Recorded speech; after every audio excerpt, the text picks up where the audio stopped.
We're now joined by Derek Young from K-State Online. He's at D-Young Rivals on Twitter. Derek, appreciate your time like always here on a Wednesday. What is the secret? How has K-State turned it around? Is it the hair? Shorter hair, is that what leads to success these days? That seems to be helping, right? Ever since they got the buzz cuts, they're 2-0. Who's got them so far? We got Mike, Ishmael Massoud, Bradford, Nigel Pack. That's what I said. How many more haircuts does it take for a win in Bramlage on Saturday? Because that's going to be a monstrous game, and it'll easily be the biggest crowd of the year. You know who did give Kansas State a chance against Texas on Tuesday night? Our Grant Flanders. Yes. He actually predicted a 65-64 Kansas State win, 1 point from being on the dot. I won't lie. I bet a lot of us wanted to just throw it out there and say K-State wins in Austin, but we just didn't have the courage because we're just kind of feeding off of what K-State has done this year, even though you're riding the momentum, right, of what K-State did against Texas Tech, but just couldn't quite pull the trigger. Yeah, I mean, I felt that way. There was a part of me that came close to picking Kansas State. I also only had it as a 2-point loss, I think. It felt like a good spot for them, just like the Texas Tech game. You know, we documented that pretty well on KSO. That was Texas Tech's fourth game in 7 days. They were playing 11 a.m. on Saturday and on the road after playing them Thursday night, so not even 48 hours between two contests. So they were catching the Red Raiders at the right time. I don't know that we can really say that they were catching Texas at the right time, but it just felt like a good spot for them. It really did, and I thought that was their best game of the year, really, that they played. Obviously, they closed it out better than in other games, aside from Texas Tech, of course, a few nights prior. And folks will want to say, hey, their best game was against Texas Tech. They beat a higher-ranked team by 11 points at home. But I just thought that Texas was a tougher game. Just maybe it was because of venue. And I thought Texas played better than Texas Tech did. So just to claw out that 1-point win, I thought it was pretty impressive. And it just feels like the worm's turning a little bit, right? If you look back, obviously they were struggling. They were 0-4 in the Big 12. But, man, they weren't that far away, right? I mean, there's been a lot of close losses this year. One of the things that stands out about being able to go into Texas last night and get that victory is they did so against a team that has predicated a lot on defense. That's Chris Beard hanging his hat on defense, and I know that he was frustrated over the weekend and how his team played defensively. I felt like the Cats took advantage of maybe a down defensive effort again by Texas as they've kind of hit a stretch now where they're trying to figure some things out. Yeah, that kind of goes into it a little bit why I think they actually played better against Texas than they did against Texas Tech, because I don't like to be this guy, but that was a really poorly officiated game last night as well, right? And Texas made, I think, 12 more free throws than Kansas State. So they just play even at the line, or some of the calls are a little bit more consistent. And I know the Wildcats were probably on the better end of a call here and there as well. But if that just plays out as a game normally, then Kansas State, they don't have to win that in nail-biting fashion. They might win it kind of comfortably on the road. I think we need to clarify for the audience, DY, you did get to actually watch the game, correct? I did, yeah. I kind of found my way into the Longhorn Network for sure. Found your way. I like that. I think he's air quoting over there in Kansas City, found his way to the Longhorn Network. I did not get to watch the game. I was listening to Stan and Wyatt call the game, and I thought Stan made actually he said it quite a few times about how, K-State, yes, they've called their way back. Now they need to try to find a way to take the crowd out of the game because they were starting to get rowdy now that it's a close game.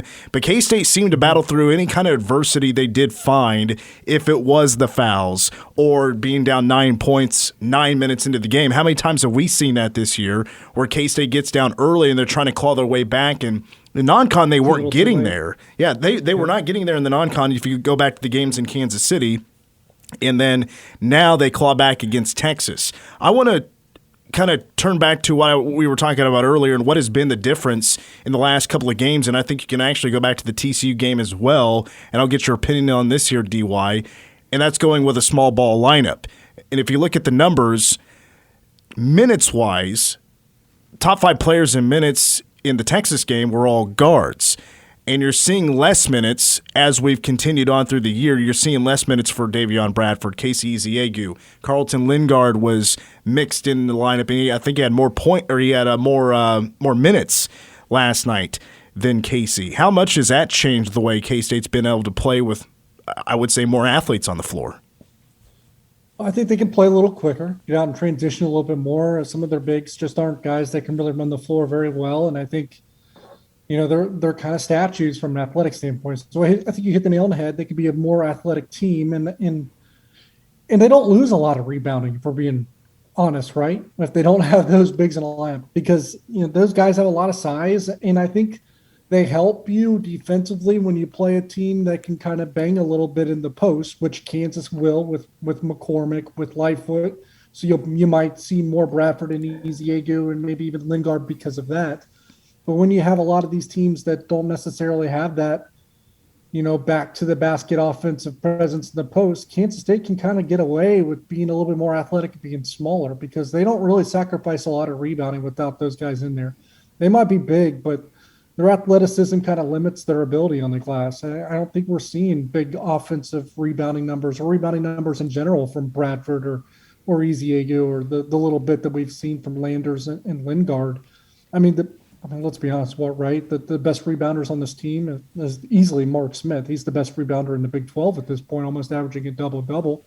But even Selton Miguel is a really quality rebounder as well. I mean, the best rebounders from this team are really on the wing. Talking with Derek Young from K-State Online here on the game for the first couple of segments on the show. Marcus Carr for Texas was having a pretty solid day with scoring the basketball, finished with 25 points. He was about 50% from the field, but man, was he getting to the free throw line. And Texas is the best free throw shooting team in the Big 12. DY, don't you feel like a guy like Marcus Carr needs an upgrade? Yeah.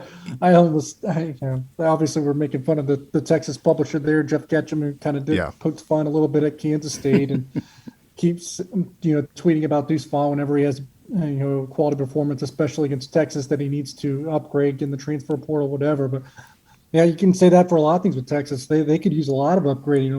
When's the last time they won a Big 12 in either sport? I think has it been more than a decade? I mean, you could say that about any Texas athlete at this point. It just seems like, and now they have Chris Beard and they have Steve Sarkisian, so there's supposed to be a lot of hype around both programs for the Longhorns. And now Chris Beard went from being a national champion coach at Texas Tech to Austin, and he's already underachieving. So you got to wonder if the underachieving part is just in the DNA of Texas, and that it's not really tied or associated with any of these particular coaches.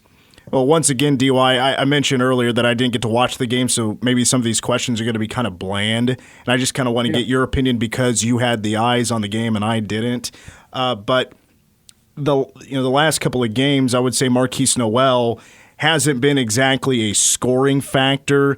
After scoring the 5 points before the under-16 against Texas Tech, he has scored 6 total in the last 36 minutes of Texas Tech and the whole 40 against Texas.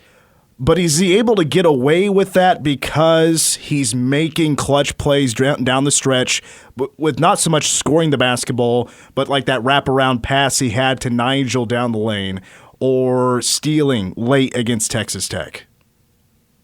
Yeah, I think you hit the nail on the head. And to be honest, I can think of 2 offensive rebounds, one in each of the last 2 games late that made a difference. And he's 5'7", and he's getting the offensive rebound that really makes a difference in the game. He is a good basketball player, and he is very important to this team, whether he's scoring or not, because he can be so impactful even when he doesn't, have the ball in his hands willing to score. He doesn't have to score a lot to be the team's most important player or to be a critical player, to be an impactful player. Talked about Texas Tech. He got a steal and then got fouled late in the game. And then, had another offensive rebound, the dish to Selton Miguel underneath the rim for an easy layup. And that was the biggest sequence of that game. That really was the winning moments for Kansas State against Texas Tech. Now they would pull away, but that's really where they started to stretch it out and really pull away from Texas Tech, and ultimately where they won the game. And last night, you're dead on there too. And he's not scoring a lot, but all of a sudden he makes a critical drive late in the game when the game is still up in the balance. And he's penetrating and getting into the paint, doing the wraparound basket to Nigel Pack for an easy lay-in, or he comes flying in after a desperation shot at the end of the shot clock. I think from Mark Smith, might have been the only three he missed in the second half. And Noel just comes flying in there with reckless abandon, grabs the offensive rebound, and tries to convert at the same time and gets fouled. And he makes both of those free throws. That was a critical juncture of the game that really made a difference. So he's a guy that can really impact the game and be a difference maker even when he's not scoring the ball. And that's really the sign of a great basketball player. And those were two monster free throws because that was in a sequence where you're in the final 3.5 minutes of the game. I think there was maybe a minute and a half to go at that point. But Texas did not score in the final 3:34 of the game. Meanwhile, K-State scores 6 points total.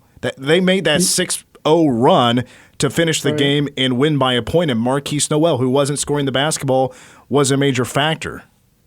And they did it with a small lineup, and not just a small ball lineup, an ultra small lineup. I think the biggest guys on the floor were Mark Smith and Celton Miguel. That's how small they were. They were playing the 4 and the 5. They didn't have Masood, Bradford, Lingard, Ezeagu, none of those guys. They basically had Mark Smith or Celton Miguel playing the post. Well, and to be honest with you, I mean, I love the effort down the stretch, but the small lineup, and I think Bruce Weber said after the game it was like the second smallest lineup. Texas was getting a lot of offensive rebounds. I think K-State maybe in that run did get a little bit lucky that Texas didn't capitalize on some of the rebounding that the Cats weren't getting in that time. There was a possession where Texas had 3 offensive rebounds in the same possession and then went to the free throw line as well, and they didn't score at all. So despite Texas being a great free throw shooting team this year, and they were great free throw shooting last night, I mean, it's funny when you could be so good the entire night, but those 2 misses make a big difference. We're back with Derek Young from K-State Online, and we're talking K-State men and 2 straight wins against top 25 opponents. And an unsung hero, I think, in a couple of these games have been Mike McGurl. Mike McGurl, in the last 2 coming off of COVID protocol, he's 8 for 11 overall from the floor, 5 of 7 from 3, and he has 23 points. But I want to get Derek Young's opinion on this about the role that Mike McGurl is currently in. Coming off the bench, kind of like a sixth man type of situation when it comes to the rotation. But, I mean, if you had a way to script it, even in the last couple of years, doesn't it feel like this is kind of the perfect spot for Mike McGurl, off the bench, sixth guy, come in and knock down some shots? Yeah, I think that kind of secondary role is perfect for him, and I think it always has been perfect for him. I mean, if we remember, he was, a little bit that guy when they made the Elite Eight tournament run, right? That's what he was for Dean Wade, Cam Stokes, Barry Brown, and then that year. I remember he busted out against Creighton in the NCAA tournament, if I remember correctly. So, and that was off the bench. I think that's always been his best role. He was thrusted into something that was probably not suited for him for a while. I mean, but you also have to take into account how good of a teammate he is by doing this, right? How unselfish he is by doing this, because he started all last year. He started at the beginning of this year. This is his 6th year. He came back. He didn't have to come back. And if he came back, maybe, he was thinking that he would start or that he would get a considerable amount of minutes. Instead, he's not complaining. He's owning that role. He's taking it well. He's being a good teammate. He's being himself. He's coming off the bench and being an alternative scorer, a role player, and playing a secondary role, and he's embracing it. And really, the production that he's been able to contribute from that role, from that spot, has been vital. I mean, he might be coming off the bench, but he's been their 3rd most important player, maybe 4th, but 3rd or 4th most important player for this team in the last 2 games, ones, that have been their best wins of the season. Yeah, DY, you are correct. In that NCAA tournament game against Creighton, he had 17 points off the bench. 17 of the 19 K-State had in that game, and I think he hit like a deep 3 right before the half. In the corner, and I think he dunked on someone really good too. Was that Marcus Foster on that Creighton team, I believe? Yes. Yeah, that was Marcus Foster's final game at the collegiate level, and he finished with 5 points. Yeah, so that's it was a very fitting game looking back on it now. Yeah, there's no way Barry Brown was going to let him run loose in that one. Now, speaking of Mike McGurl, so he is the only cat on this roster that has ever seen the Octagon of Doom. And what I mean by that is he's seen a full octagon of doom against the Kansas Jayhawks. He's the only one that's ever experienced that, which is a sign, it's another sign that there's been way too much turnover when it comes to personnel for the Cats in the last handful of years, but of course didn't have it last year because of the pandemic. But it kind of worries me a little bit that there's so many guys on this team that haven't experienced that kind of crowd. Meanwhile, Kansas goes on the road all the time and deals in hostile environments. Are you in the same boat? A little bit. I mean, this is going to be more, or let's say this will probably be as much of a shock to the system for the K-State players as it will the KU players. Now, the KU players, they do go on the road and play in those kinds of hostile environments, but it'll even be a shock to the system for probably everyone on KU, save for probably Mitch Lightfoot, because he's been there a decade. So he's definitely seen it probably multiple times. David McCormick perhaps has too. It seems like he's been there a while. I don't know that Christian Brown or Oche Agbaji have seen it at least a fever pitch. Even if it was their first year, was 2 years ago, it still probably wasn't at a fever pitch. Just because of what's happened in the last two games, though, it'll be pretty raucous.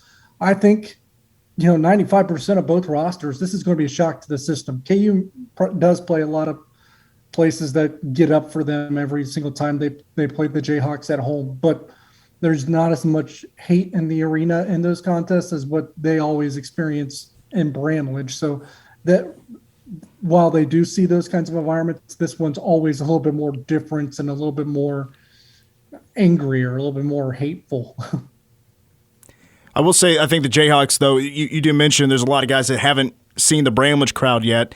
Maybe they do have a little bit of a head start, though, because with going on the road in Big 12 play, they have seen a hostile environment in Texas Tech, and they did play last night in Norman. I've been in Norman for a couple of big games, and I mean, it's not too crazy or anything, but at least they have gone on the road and dealt with some crazy crowds. But I tell you what, after you beat two straight top 25 teams, I would expect a few more Cats. The K-State fans are going to roll up into Bramlage on Saturday and try to catch this one. Yeah, but it's a little bit different even. I know Texas Tech had a good crowd when the Jayhawks were there, but this is even a little bit different. I mean, they'll walk out for warm-ups like 45, 50 minutes before the tip, and they will hear some things they probably haven't heard all year from K-State student section. This one's different. Yeah, maybe a few things a little bit more vulgar, potentially. You never know. Now, if you go to KansasState.Rivals.com is where you can get K-State Online's expert analysis on K-State sports and what has been going on lately with K-State athletics. I noticed one of your articles up there, DY, was titled A Glimmer of Hope. And I thought that was a really good title with where K-State is currently sitting right now. In your words, what does that mean right now for K-State after these two wins? Not only where they sit right now, but what could it also turn into if they beat the Jayhawks? If you beat the Jayhawks, I think you're squarely on the bubble, and then you can start talking about the NCAA tournament once again. So by saying a glimmer of hope, it's that you're not there yet, but all of a sudden by beating two ranked teams that are basically quad one wins, I think you've put yourself in at least a position to perhaps thrust yourself back into the discussion, because they definitely walked themselves out of it by losing their first four conference games. With that being said, another part of that article was the what if part, or at least maybe it was a separate article, because there was three games that were clearly winnable that they probably actually just coughed up. You think about the Marquette game at home, where that was definitely winnable and they lose by a point. You think about TCU, you're up by 5 with 30, 40 seconds left, and you kind of you didn't know how to win the game. I mean, the TCU was probably the most inexcusable win. And another one is West Virginia on the road. You were up by 17 points at one point. So those are three winnable wins. If you have those three to combine with what you just did in Austin and at home against Texas Tech, and we're probably not having a discussion about the bubble, you're probably squarely in the tournament at that point. Speaking with Derek Young from K-State Online, I'm sure you're going to be in town on Saturday for that game. But transitioning into football, I do want to ask you before we let you go here, DY, about Sean Robinson, the defensive back, who is he's coming to K-State. As far as I know, he's actually already here as he transfers in classes. from. Yeah, so he's already taking classes. But so that means he'll be here for spring ball. That's good news. And Missouri kid. I say Missouri kid. He spent the last couple of years at Missouri, where he actually started as a quarterback, but before that he was at TCU. But, a guy that's going to add to the depth at secondary next year. But I think the question is, does he have the opportunity to be, or does he have the capability, I should say, to be an all Big 12 type of talent, DY?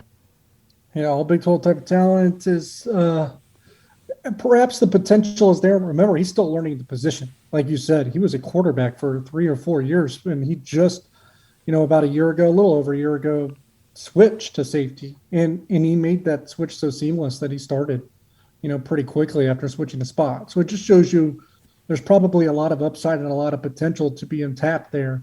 And he was an incredible athlete. He was the Gatorade Player of the Year in the state of Texas. I mean, you got to be good to do that. And obviously he was a high recruit and had, an incredible offer list to be a quarterback out of high school. He played quarterback. He had over 1,000 yards in 2018 with TCU. He started that game that year against Ohio State, I believe, and played pretty well. So you're talking about an all-around athlete. So when all Big 12, that's a little bit of a stretch probably just because he hasn't played the position too much, but we can't say that the potential isn't there because athleticism kind of oozes out of him, as indicated by the way that he played the quarterback position, switched to safety, and still played right away and contributed at a high level and was the Gatorade Player of the Year in high school in the state of Texas. So this is a pretty big-time athlete, and they'll probably get a very mature player, much like they did when they signed Timmy Horn at the same time last year, that perhaps could be a captain one day. I tell you what, I did not know that Sean Robinson was a Gatorade Player of the Year in Texas, and that makes me flash back to when I was in junior high. We used to watch this show in school called Channel One. It was like Yep, me too. Yeah, it was like a show. It was for kids, like a news show for like 30 minutes or something like that, maybe 20 minutes. But we watched it every day, and I remember they always made a big deal about when some schools would announce like their Gatorade Player of the Year. They'd make a big deal out of that. And when I saw that, I was like, all right, that seems like a pretty big deal to be a Gatorade Player of the Year. So whenever I hear that about an athlete, and that athlete's coming to K-State, I'm all about it. Just think of Dylan Phillips, who was a Gatorade Player of the Year out of Nebraska, plays baseball at K-State, and he is obviously killing it. Well, DY, I suppose on that, we'll let you go. I appreciate you coming on once again on another Wednesday, and we'll see you on Saturday for Sunflower Showdown. Absolutely, anytime.